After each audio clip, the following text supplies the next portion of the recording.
एक जंगल काफ़ी सुंदर और हरा भरा था। उस जंगल में एक टुनटुनी नाम की चिड़िया ने अपना एक घर बनाया हुआ था।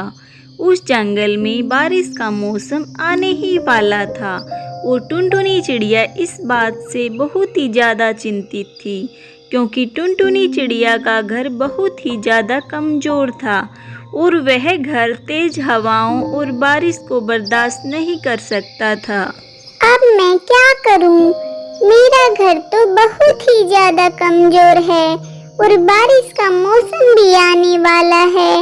मुझे इससे पहले ही कुछ करना होगा, वरना तो बारिश के मौसम में मुझे रहने के लिए कोई जगह ही नहीं मिलेगी। एक काम करती हूँ, बाकी सभी पक्षियों को जाकर जमा करती हूँ, फिर उनसे बात करती हूँ। फिर टुनटुनी चिड़िया बाकी सभी पक्षियों को जमा कर लेती है और उनसे कहती है, दोस्तों, मैंने आज तुम सभी को यहाँ एक बहुत ही खास काम के लिए बुलाया है।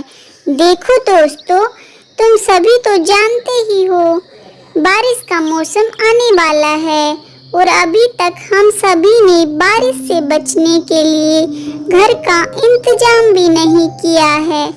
अरे वाह वाह टुनटुनी चिड़िया, क्या जबरदस्त आइडिया दिया है तुमने।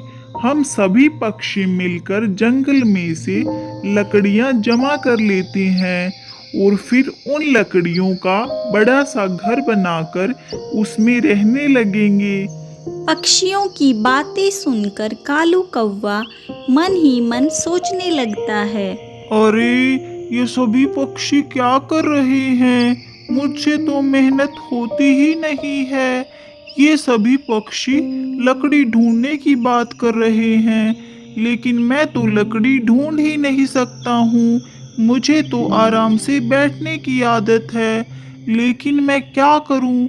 मैं इन पक्षियों को साफ साफ मना कर देता हूँ। देखो पक्षियों, साफ और सीधी सी बात है, मुझसे मेहनत नहीं होती है, इसलिए मैं तुम सभी के साथ घर बनाने में बिल्कुल भी साथ नहीं देने वाला हूँ। तुम सभी को अगर घर बनाना ही है तो तुम सभी मिलकर बना लो, मुझे मत बोलो इस काम के लिए। अरे अरे कालू कौवे, यह तुम कैसी बातें कर रहे हो? ऐसा मत बोलो। देखो, अगर तुम भी हमारे साथ लकड़ियाँ ढूंढवाओगे तो उस घर में हमारे साथ तुम भी रह सकते हो, वरना तुम हर साल की तरह इस साल भी बारिश में ही भीगोगे। देखो, हमारी बात मान लो और तुम हमारे साथ लकड़ियाँ ढूंढवाने में मदद करो। हाँ कालू कौवे, टुनटुनी चिड़िया बिल्कुल ठीक कह रही है। हम सभी पक्षी मिलकर जल्दी से लकड़ियाँ ढूंढ लेंगे और फिर एक बड़ा सा घर बनाकर उसमें रहने लगेंगे। अरे तुम सभी मेरी बिल्कुल भी चिंता मत करो। बारिश के दिनों में मैं गोरी की माँ के यहाँ चला जाऊंगा और वहाँ जाकर रह लूँगा। इतना बोलकर वह कालू कौवा वहाँ से चला जाता है और वे सारे पक्षी लकड़ियाँ ढूंढने के लिए निकल जाते हैं। सारे पक्षी मिलकर इधर उधर लकड़ियाँ तलाश कर रहे होते हैं, लेकिन किसी भी पक्षी को कहीं पर भी कोई भी लकड़ी दिखाई नहीं देती। काफ़ी देर तक लकड़ियाँ ढूंढने के बाद वे सारे पक्षी थक हार कर एक पेड़ पर आकर बैठ जाते हैं। टुनटुनी चिड़िया, लकड़ियाँ तो मिल ही नहीं रही हैं। अब हम क्या करें? बारिश के दिन भी बहुत ही ज्यादा नजदीक आ चुके हैं। अगर लकड़ियाँ नहीं मिली तो हम सभी घर कैसे बनाएंगे? देखो दोस्तों, तुम सभी बिल्कुल भी चिंता मत करो। तुम सभी जाकर अभी अपने घोंसले में आराम करो। मैं जाती हूँ दूसरे जंगल, क्या पता मुझे वहाँ पर कुछ लकड़ियाँ मिल जाएं। जैसे ही मुझे लकड़ियाँ मिल जाएंगी, मैं तुम सभी को वहाँ पर बुला लूँगी। फिर सभी दोस्त मिलकर उन लकड़ियों को हमारे जंगल में ले आएंगे। फिर सभी मिलकर उन लकड़ियों का एक बड़ा सा घर बना लेंगे। हाँ टुनटुनी, तुम बिल्कुल सही कह रही हो। अभी हम अपने घोंसले में जाकर आराम कर लेते हैं। जैसे ही तुम्हें लकड़ियां मिल जाएंगी, तुम हमें तुरंत बता देना, हम जल्दी से वहां पर आ जाएंगे। फिर टुनटुनी चिड़िया लकड़ियों की तलाश में दूसरी जंगल की तरफ निकल पड़ती है। ये सारे पक्षी बहुत ही ज्यादा होशियार हैं।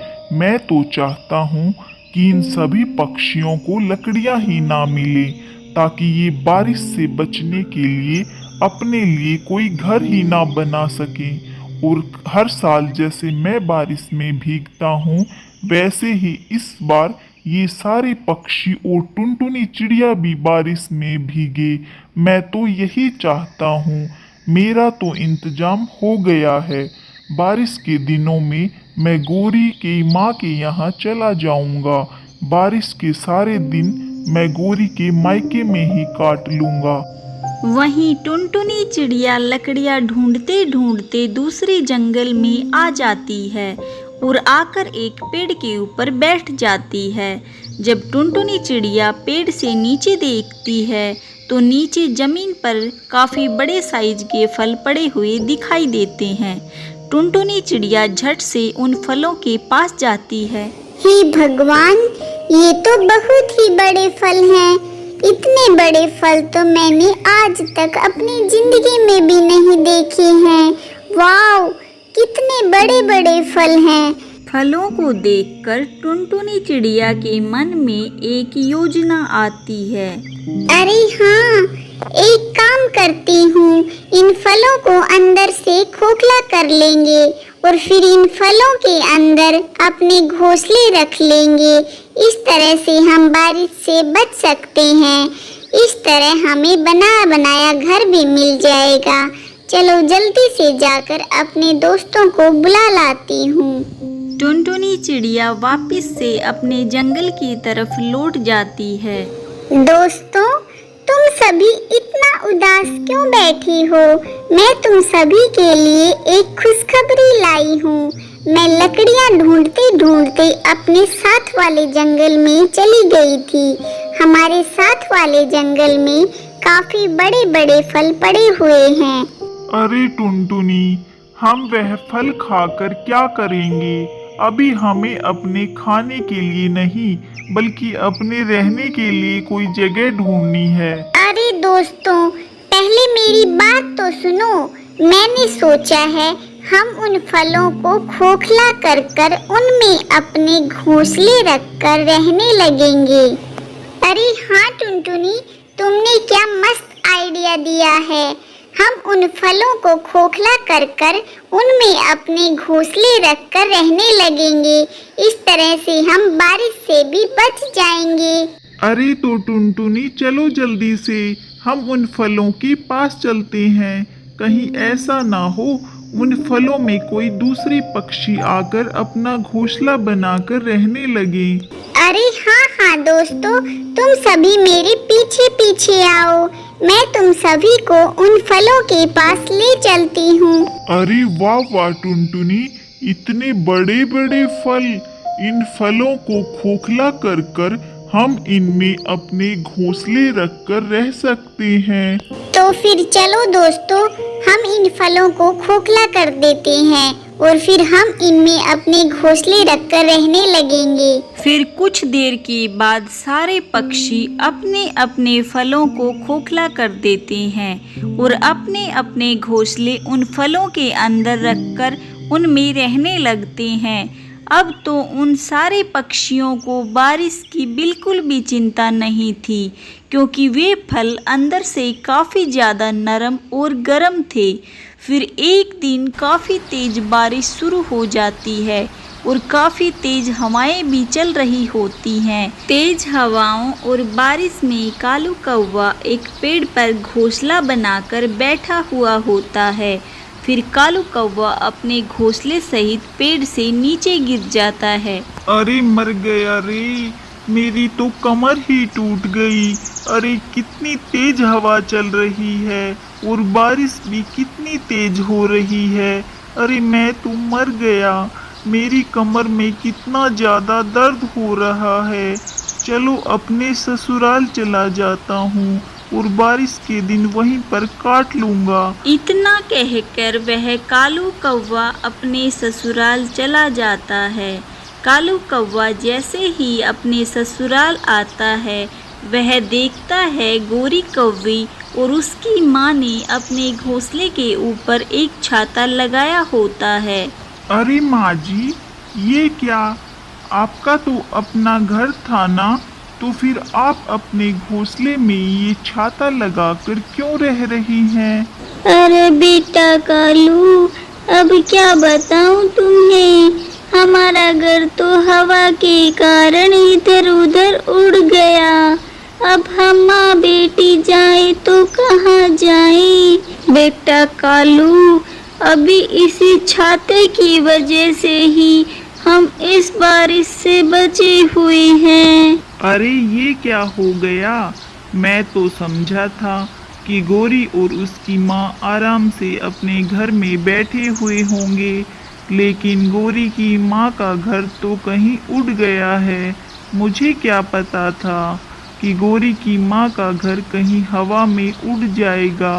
अब मैं क्या करूं? अब इतनी तेज बारिश में मैं जाऊं तो कहाँ जाऊं?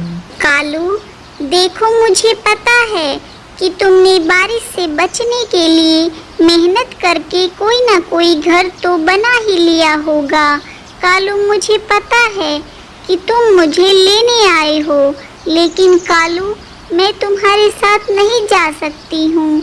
इतनी तेज बारिश में मेरी माँ इस घोंसले में कैसे रहेगी?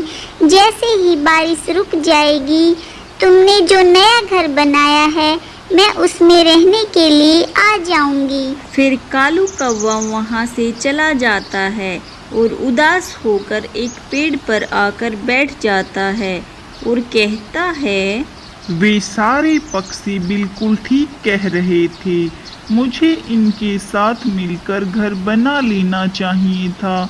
वे सारे पक्षी तो बारिश से बचकर कहीं ना कहीं रह रहे होंगे और यहाँ मैं हर साल की तरह इस साल भी बारिश में भीग रहा हूँ।